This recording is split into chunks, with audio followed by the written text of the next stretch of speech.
किस राक्षस से डरकर भागे थे भगवान शिव? कहानी में क्या है जीवन का सार?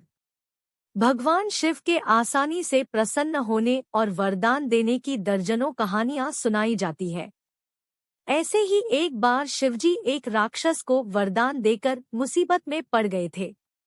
अंत में भगवान विष्णु ने उस राक्षस का वध किया और शिवजी को छुटकारा दिलाया था। भगवान शिव ने एक राक्षस की कठिन तपस्या से प्रसन्न होकर उसे ऐसा वरदान दे दिया कि वह उनके लिए ही मुसीबत बन गया। भगवान शिव के बारे में प्रचलित है कि वह थोड़ी सी तपस्या से आसानी से प्रसन्न हो जाते हैं।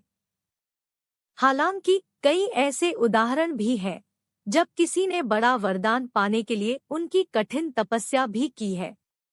लंकाधिपति रावण ने भी अमरत्व का वरदान पाने के लिए भगवान शिव को अपने 10 सिर चढ़ा दिए थे। भगवान शिव से जुड़ी ऐसी ही एक और कहानी है जिसमें एक राक्षस ने शिवजी की घोर तपस्या कर उन्हें प्रसन्न किया था। हालांकि वरदान देकर भगवान शिव खुद ही मुसीबत में फंस गए थे। बाद में भगवान विष्णु ने उन्हें इस मुसीबत से छुटकारा दिलाया था। कहानी के मुताबिक एक बार महर्षि नारद धरती पर घूम रहे थे। रास्ते में उन्हें वृकासुर नाम का राक्षस मिला। नारद मुनि को देखते ही उसने कहा कि मैं आपसे कुछ सलाह लेना चाहता हूँ। आप मुझे बताइए कि ब्रह्मा, विष्णु और महेश में कौन देवता जल्द प्रसन्न हो जाते हैं। महर्षि नारद ने बहुत सोचने के बाद कहा कि वैसे तो तुम तीनों महादेवों में से किसी की भी तपस्या कर सकते हो, लेकिन ब्रह्मा और विष्णु जल्दी प्रसन्न नहीं होते हैं। उनके लिए बहुत वर्षों तक कठिन तपस्या करनी पड़ती है। ये भी हो सकता है कि तुम्हारी आयु पूरी हो जाए लेकिन तपस्या पूरी न हो। भगवान शंकर थोड़ी आराधना से ही प्रसन्न हो जाते हैं। वे अपने भक्त की इच्छा पूरी करने के लिए सोच विचार नहीं करते हैं। वृकासुर ने भगवान शंकर की आराधना करने का फैसला किया और हिमालय के केदार क्षेत्र में जाकर आराधना करने लगा। यज्ञ, जप, तप, ध्यान सब प्रकार से वह पूजा पाठ करने लगा। कुछ दिनों के बाद उसने सोचा कि मैं शरीर और प्राण को ही भगवान शिव को अर्पित कर दूंगा। ऐसा सोचकर वह अपने शरीर का मांस काट काट कर यज्ञकुंड में डालने लगा, लेकिन भगवान शिव प्रसन्न नहीं हुए। परेशान होकर एक दिन उसने अपना शीश काटकर भगवान शिव को अर्पित करने का फैसला किया। स्नान ध्यान कर जैसे ही उसने खड्ग उठाकर अपना शीश काटना चाहा कि भगवान शिव प्रकट होकर बोले, बस करो, तुम्हारी तपस्या पूरी हुई। मैं तुम पर प्रसन्न हूँ, वर मांगो। वृकासुर हाथ जोड़कर भगवान शिव से बोला, आप मुझे वर दीजिए कि मैं जिस प्राणी के सिर पर हाथ रख दूं, उसकी तुरंत मृत्यु हो जाए। शिवजी वृकासुर की यह मांग सुनकर चिंता में पड़ गए, लेकिन वरदान नहीं देने पर देव मर्यादा का उल्लंघन हो रहा था। शिवजी वृकासुर से बोले कि तुम्हारी तपस्या व्यर्थ नहीं जाएगी।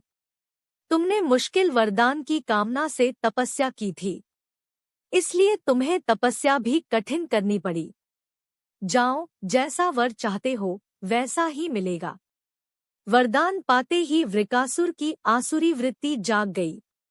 उसने कहा कि प्रभु, आपका यह वरदान सत्य है या नहीं, इसकी परीक्षा लेना चाहता हूँ। इसलिए पहले आपके सिर पर ही हाथ रखकर देखता हूँ कि इस वर में कितनी सत्यता है। भगवान शंकर ने सोचा कि यह राक्षस कुछ नहीं सुनेगा। जब वृकासुर शिवजी के सिर पर हाथ रखने के लिए आगे बढ़ा तो शिव वहां से भागने लगे। इस पर वृकासुर का क्रोध बढ़ गया। वह पीछा करते हुए चिल्लाया कि महर्षि नारद की तरह आपने भी मुझसे छल किया है।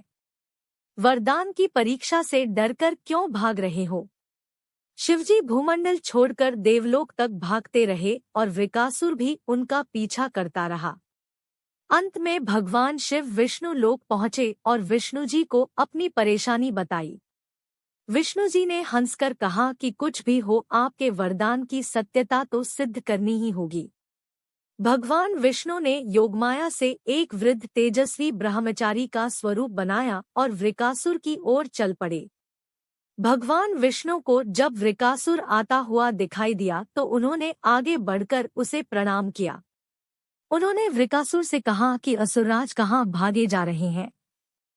लगता है कि आप बहुत थक गए हैं। शरीर को थोड़ा आराम दीजिए। आप सब प्रकार से समर्थ हैं, फिर भी मेरे योग्य कोई काम हो तो बताइए। अक्सर लोग अपने मित्रों और सहायकों से ही अपने काम पूरा करा लेते हैं। एक तेजस्वी ब्रह्मचारी की बातें सुनकर वृकासुर ने शिवजी के वरदान और उसकी परीक्षा की बात बताई। इस पर ब्रह्मचारी हंसा और कहा कि तुम किसके वरदान की परीक्षा लेना चाहते हो? शिवजी का तो अपना कोई घर ही नहीं है। वह खुद भूतों प्रेतों के साथ घूमते रहते हैं। वह भला किसी को क्या वर देंगे? वर देने वाले तो ब्रह्मा और विष्णु ही हैं। विष्णु जी ने वृकासुर से कहा कि तुम्हें वरदानी होना था तो ब्रह्मा या विष्णु की आराधना करनी चाहिए थी। शिवजी के पीछे बेकार दौड़ रहे हो। वरदान देने वाला तो खुद इतना शक्तिशाली होता है कि उसके वरदान का असर खुद उस पर नहीं हो सकता है। उन्होंने तो तुम्हें झूठ मूठ का वरदान दिया है। तुम्हारी तपस्या बेकार चली गई। ब्रह्मचारी की बात सुनकर वृकासुर निराश हुआ। उसका मनोबल टूट गया। वह कहने लगा कि मुझे तो देवर्षि नारद ने शिव की आराधना करने को कहा था। ब्रह्मचारी ने कहा कि तुमने नारद मुनि पर भरोसा कर लिया। वह तो ऐसे घुमक्कड़ साधु है जो सभी को उल्टी सलाह ही देते हैं। अगर तुम्हें मेरी बात पर भरोसा नहीं हो तो अपने सिर पर हाथ रखकर देख लो कि कैसे शिव ने तुम्हें झूठा वर देकर बहकाया है। वृकासुर का मनोबल बुरी तरह टूट चुका था। उसे ब्रह्मचारी की बात पर भरोसा हो गया कि शिवजी ने भी उसके साथ छल कर झूठा वरदान दिया है। उसका विवेक नष्ट हो गया। उसने वरदान की सत्यता का परीक्षण करने के लिए अपना हाथ अपने ही सिर पर रख लिया। सिर पर हाथ रखते ही भयंकर अग्निपुंज प्रकट हुआ और वृकासुर उसमें भस्म हो गया। भगवान शिव, विष्णु जी और वृकासुर की इस कहानी में जीवन का अहम सार छुपा है। कहानी सीख देती है कि बिना सोचे विचारे किसी को कुछ देना और पाने वाले का कृतज्ञ न होकर दाता को ही संकट में डालने का ऐसा ही नतीजा होता है। कृतज्ञता के उन्माद में बुद्धिविवेक नष्ट हो जाता है और उपलब्धि ही विनाश का कारण बन जाती है। हम आपको भगवान शिव से जुड़ी कुछ कहानियां और ज्ञानप्रद जानकारियां देते रहेंगे।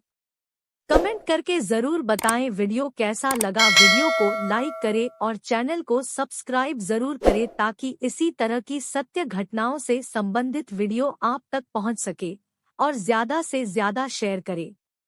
धन्यवाद।